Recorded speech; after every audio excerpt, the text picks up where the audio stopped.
สวัสดีค่ะคุณผู้ฟังขอต้อนรับคุณผู้ฟังทุกท่านเข้าสู่ช่วงของรายการร้อยเรื่องราวข่าวสารเมืองแพร่ในช่วงสื่อสารสาธารณสุขนะคะโดยงานเผยแพร่ประชาสัมพันธ์สำนักงานสาธารณสุขจังหวัดแพร่ค่ะอยู่ด้วยกัน1ชั่วโมงตรงนี้นะคะเป็นประจำในทุกวันศุกร์เนาะก็อยู่ด้วยกันมีข้อมูลข่าวสารเรื่องของสุขภาพนะคะการเฝ้าระวังภัยต่างๆนะของโรคภัยไข้เจ็บนะคะจากสำนักงานสาธารณสุขจังหวัดแพร่ค่ะวันนี้รับหน้าที่ดำเนินรายการโดยดิฉันพิรุณพรแสงสร้อยนะคะก็มาพร้อมข้อมูลข่าวสารกับงานเผยแพร่ประชาสัมพันธ์สำนักงานสาธารณสุขจังหวัดแพร่ค่ะวันนี้เราเจอกันศุกร์ที่11เมษายนพุทธศักราช2568นะ11เมษายนนี้นะคะก็มาดูกันที่เรื่องของคุณภาพอากาศกันก่อนนะคะสำหรับสำนักงานสาธารณสุขจังหวัดแพร่นะคะก็มีการรายงานสถานการณ์ฝุ่นละอองขนาดเล็ก PM 2.5 นะของวันที่11เมษายนก็วัดในช่วง 9 นาฬิกาที่ผ่านมาเนาะที่ตำบลนาจักอำเภอเมืองแพร่จังหวัดแพร่นะวันนี้คุณภาพอากาศอยู่ที่34ไมโครกรัมต่อลูกบาศก์เมตรนะคะคุณภาพอากาศปานกลางเนาะก็อยากจะให้กลุ่มเสี่ยงนะสวมหน้ากากป้องกันฝุ่น PM 2.5 เมื่อต้องออกนอกตัวอาคารหรือออกไปข้างนอกบ้านนะคะลดระยะเวลาในการทำกิจกรรมกลางแจ้งหากว่ามีอาการผิดปกติก็ขอให้รีบไปพบแพทย์นะคะ34ไมโครกรัมก็คุณภาพปานกลางนะอยู่ในโหมดสีเหลืองนะคะแต่ก็ต้องมีการเฝ้าระวังกันอยู่เนาะบางวันก็มีเยอะบางวันก็ไม่ค่อยเท่าไหร่นะคะบางวันก็อาจจะเกินค่ามาตรฐานจนสูงผิดปกติแบบนี้นะคะฝากกันด้วยเนาะในเรื่องการดูแลสุขภาพนะในช่วงที่มีฝุ่น PM 2.5 เกินค่ามาตรฐานนะคะสำหรับในสงกรานต์นี้นะคะก็อยากจะแจ้งเตือนคุณผู้ฟังประชาชนทุกท่านเนาะสงกรานต์ปลอดภัยนะอันนี้ระมัดระวังเรื่องของการจมน้ำเสียชีวิตเนาะปีนี้ก็มีการรณรงค์ให้เหตุการณ์จมน้ำตายเป็นศูนย์แบบนี้นะคะคุณผู้ฟังทางสาธารณสุขนะคะก็อยากจะร่วมรณรงค์ป้องกันการจมน้ำเสียชีวิตนะคะเพื่อความปลอดภัยเนาะอย่าลืมถ้าจะเล่นน้ำนะคะบางทีอาจจะหลีกเลี่ยงไม่ได้นะการไปท่องเที่ยวตามสถานที่ต่างๆนะคะชูชีพนะคะเป็นสิ่งที่สำคัญเนาะใส่ชูชีพทุกครั้งที่เดินทางหรือทำกิจกรรมทางน้ำถึงแม้ว่าตัวท่านเองจะว่ายน้ำเป็นนะคะแต่มันก็จะมีโอกาสพลาดได้เช่นกันนะคะกฎก็เป็นเรื่องที่สำคัญนะการปฏิบัติตามกฎเช่นเขาบอกว่าตรงนี้เป็นจุดที่งดลงเล่นน้ำห้ามลงเล่นน้ำก็อย่าฝืนนะคะไม่เล่นน้ำบริเวณที่มีธงแดงคลื่นลมแรงนะคะการปฏิบัติตามป้ายคำเตือนอันนี้เป็นเรื่องที่สำคัญนะปลูกฝังให้ลูกๆเด็กเยาวชนได้รับรู้ถึงอันตรายด้วยนะคะก็เตือนเขานะหากมีธงแดงแบบนี้นะคะก็ไม่ควรลงเล่นนะอันนี้เป็นจุดอันตรายที่เขาเตือนไว้นะจะทำให้จมน้ำเสียชีวิตได้แบบนี้นะคะงดดื่มเครื่องดื่มแอลกอฮอล์นะคะเมื่ออยู่ใกล้น้ำหรือว่าลงเล่นน้ำนะคะเพราะว่าอัตราการช่วยชีวิตตัวเองเนี่ยจะลดน้อยลงนะคะการดื่มเครื่องดื่มที่มีแอลกอฮอล์เนาะเกิดการมึนเมาทำให้การช่วยเหลือตัวเองนะคะเป็นไปอย่างยากลำบากนะหากว่าเกิดกรณีเสี่ยงภัยนะคะก็อาจจะสติสตังเนาะจะไม่สมบูรณ์แบบนี้นะคะคุณผู้ฟังก็ฝากกันไว้ด้วยเนาะสงกรานต์ปลอดภัยจมน้ำตายต้องเป็นศูนย์นะคะร่วมรณรงค์เนาะแล้วก็อย่าลืมนะคะขับขี่ปลอดภัยทุกเส้นทางกันด้วยทางกระทรวงสาธารณสุขนะคะรวมไปถึงสำนักงานสาธารณสุขจังหวัดแพร่ก็อยากจะฝากคุณผู้ฟังเนาะสงกรานต์ม่วนใจเฝ้าระวังอุบัติเหตุนะเมาไม่ขับ กลับบ้านอย่างปลอดภัยนะคะเคารพกฎจราจรขับขี่ปลอดภัยทุกการเดินทางนะหากมีการเจ็บป่วยฉุกเฉินอย่าลืมนะคะโทร1669ได้ตลอด24ชั่วโมงนะคุณผู้ฟังด้วยความปรารถนาดีจากสำนักงานสาธารณสุขจังหวัดแพร่นะคะก็จะเป็นข้อมูลข่าวสารเตือนภัยกันในช่วงสัปดาห์นี้นะคะพอเข้าสู่ช่วงของเทศกาลสงกรานต์กันแล้วค่ะพักกันครู่หนึ่งนะคะแล้วเดี๋ยวช่วงหน้าก็มีข้อมูลข่าวสารมาฝากกันค่ะ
กลับเข้ามาในช่วงของร้อยเรื่องราวข่าวสารเมืองแพร่นะในช่วงสื่อสารสาธารณสุขโดยงานเผยแพร่ประชาสัมพันธ์สำนักงานสาธารณสุขจังหวัดแพร่ค่ะก็ยังอยู่กับ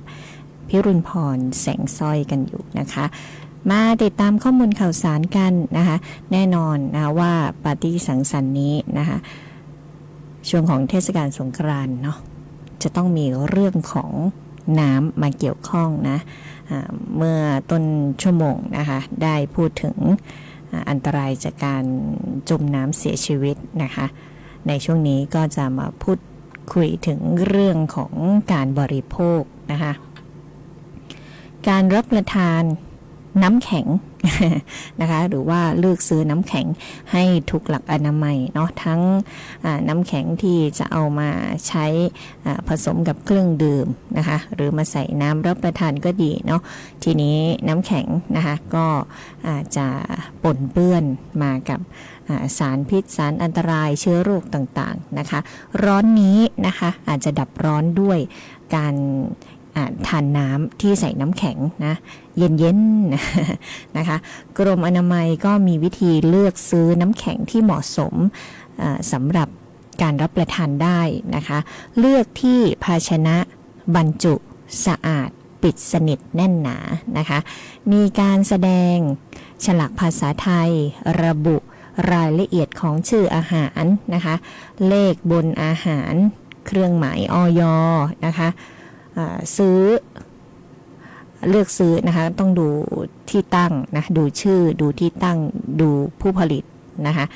น้ำหนักสุทธินะเป็นกรัมเป็นกิโลกรัมนะหรือมีการผ่านมาตรฐาน GMP หรือไม่นะคะต้องมีข้อความว่าน้ำแข็งใช้รับประทานได้ด้วยนะสำหรับบางท่านอาจจะไปซื้อน้ำแข็งที่สำเร็จรูปนะคะในห้างสรรพสินค้าต่างๆนะคะน้ำแข็งจะต้องใสสะอาดนะคุณฟังไม่มีคราบไม่มีสีไม่มีกลิ่นที่ผิดปกติหรือว่ามีฝุ่นผุยผงนะที่เรียกได้ว่าเป็นสิ่งแปลกปลอมที่อัดก้อนอยู่ในน้ำแข็งนะอันนี้ก็ต้องดูให้ดีนะคะสำหรับใครที่ยังมีความกังวลนะคะแล้วก็ไม่อยากเสี่ยงต่อการเกิดโรคก็ให้เลือกน้ำแข็งที่ผลิตโดยเครื่องอัตโนมัตินะคะเพราะว่ามีความเสี่ยงน้อยกว่าเนาะหรือเลือกทำน้ำแข็งรับประทานเองนะโดยใช้น้ำสะอาดต้มเดือดทิ้งไว้นะคะแช่ไว้ให้เย็นก่อนนะทิ้งไว้ให้เย็นก่อนแล้วก็ค่อยนำไปใส่ช่องแช่แข็งนะเพียงเท่านี้เราก็จะได้น้ำแข็งที่สะอาดปลอดภัยไว้รับประทานเองนะคะแล้วก็จะได้เพลิดเพลินกับความเย็น ความอร่อยความสดชื่นของเครื่องดื่มนะคะน้ำผลไม้ต่างๆในช่วงสงกรานต์นี้ด้วยนะคะด้วยรักและห่วงใยนะคะก็อยากให้คนไทยเนี่ยได้รอบรู้ในเรื่องของสุขภาพด้วยนะคะรวมไปถึงคุณเขาเรียกว่าสุขภาพที่ดีนะคะเริ่มได้จากตัวเราเริ่มได้จากที่บ้านนะเริ่มได้ทุกเพศทุกวัยนะคะก็จะต้องเลือกสิ่งที่สะอาดปลอดภัยให้กับตัวเองแล้วก็ครอบครัวนะคะเลือกที่มีอย.มีมาตรฐานบรรจุถุงในถุงที่มีคุณภาพดีนะคะไม่รั่วไม่ซึมนะคะหรือไม่แตกนะคะมีลักษณะที่ใสทั้งก้อนนะน้ำแข็งนะน้ำแข็งที่ดีจะไม่มีรูพรุนด้านในไม่มีกลิ่นไม่มีสีนะคะข้อควรหลีกเลี่ยงนะคะหากว่าพบตะกอนบริเวณก้นแก้วหลังจากที่น้ำแข็งละลายแล้วนะคะให้เลี่ยงนะคะในการซื้อยี่ห้อเดิมนะเราอาจจะไปซื้อน้ำแข็งสำเร็จรูปตามห้างสรรพสินค้าร้านค้าสะดวกซื้อต่างๆนะคะถ้าเราพบว่าพอน้ำแข็งละลายแล้วนะคะมีสิ่งแปลกปลอมหล่นอยู่ใต้แก้วนะก้นแก้วแบบนี้นะอันนี้ก็อาจจะต้องหลีกเลี่ยงการไปซื้อน้ำแข็งยี่ห้อเดิมนะคะไม่ใช้น้ำแข็งที่แช่กับอาหารนะคะคุณผู้ฟังบางท่านเนี่ยแช่น้ำแข็งรวมกับอาหารก็เอาน้ำแข็งนั้นมาทานด้วยอันนี้อาจจะทำให้เกิดโรคอุจจาระร่วงได้นะคะหรือว่าเป็นโรคอย่างอื่นเนาะเพราะว่าบางทีเนี่ยสารปนเปื้อนก็มากับสิ่งที่เราแช่ไปในน้ำแข็งด้วยนะคะไม่เพียงแต่บางทีน้ำแข็งอาจจะสะอาดดีนะคะ น้ำแข็งเราเอาจะใช้เองทำเองสะอาดดีแต่เราเอาไปแช่รวมกับอย่างอื่นนะคะอันนี้ก็จะทำให้น้ำแข็งไม่สะอาดแล้วก็มีสารปนเปื้อนได้นะคะฝากคุณผู้ฟังไว้ด้วยนะคะเลือกซื้อน้ำแข็งที่ปลอดภัยถูกหลักอนามัยนะคะจะได้ไม่เป็นโรคภัยไข้เจ็บอื่นๆแล้วก็ในช่วงสงกรานต์นี้เรามัดระวังเรื่องของอาหารการกินกันด้วยนะคะอยากให้เที่ยวสงกรานต์ได้อย่างสนุกก็ไม่อยากให้เกิดโรคภัยไข้เจ็บนะคะสงกรานต์ม่วนใจขับขี่ปลอดภัยทุกเส้นทางด้วยนะคะเมาไม่ขับง่วงไม่ขับโทรไม่ขับดื่มไม่ขับเมาไม่ขับเคารพกฎจราจรนะคะเจ็บป่วยโทรฉุกเฉิน1669ในทันทีนะคะด้วยความห่วงใยจากสำนักงานสาธารณสุขจังหวัดแพร่ค่ะพูดคุยกันถึงเรื่องของน้ำแข็งนะคะฟังผลงานเพลงเพราะๆกันต่อค่ะ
ท้ายรายการกันแล้วนะคะก็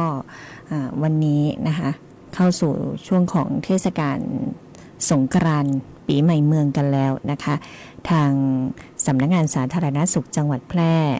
นายแพทย์วีรศักดิ์ดำรงพงศ์นายแพทย์สาธารณสุขจังหวัดแพร่ก็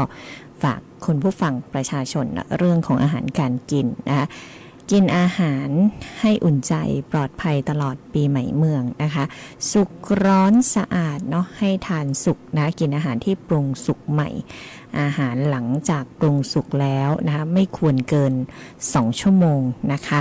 ร้อนนะคะอาหารปรุงสุกที่เก็บไว้เกิน2ชั่วโมงจะต้องมาอุ่นให้ร้อนอีกรอบหนึ่งนะคะอุ่นให้ทั่วถึงนะคะแล้วก็ค่อยนำมารับประทานนะคะหากว่ามีรสชาติกลิ่นสีที่ผิดไปก็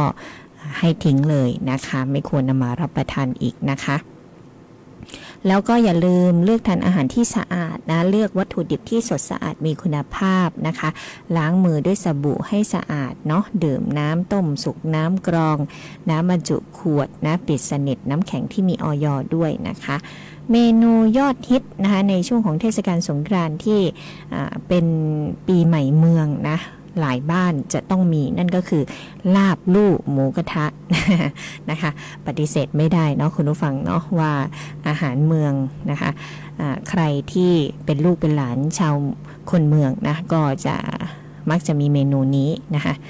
ในช่วงของเทศกาลนะพบญาตินะคะอยู่ร่วมกันพร้อมหน้าพร้อมตาก็จะมีอาหารเหล่านี้อยู่นะคะเพราะฉะนั้นระวังนะคะทานอาหารดิบนะลาบลู่หมูกระทะระวังเป็นโรคหูดับหรือว่าติดเชื้อจากหมูดิบนะคะคุณผู้ฟังอันนี้เตือนกันเนาะก็เชื่อว่าหลายท่านหลายคนก็รู้ดีนะว่าการบริโภคอย่างไรนะให้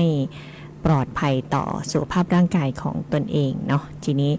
ทางด้านของสำนักงานสาธารณสุขจังหวัดแพร่นายแพทย์วีรศักดิ์ดำรงพงศ์นายแพทย์สาธารณสุขจังหวัดแพร่ก็ฝากความห่วงใยมายังพี่น้องประชาชนทุกท่านนะคะ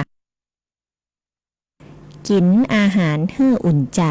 ปลอดภัยตลอดปีใหม่เมืองนะฝากกันไว้ด้วยนะคะวันนี้สำนักงานสาธารณสุขจังหวัดแพร่ก็นำรายการจากลาคุณผู้ฟังไปก่อนก็ขอให้เที่ยวสงกรานต์อย่างมีความสุขนะคะแล้วพบเจอกันใหม่ในวันศุกร์หน้าวันนี้ลาไปก่อนโชคดีมีความสุขทุกท่านสวัสดีค่ะ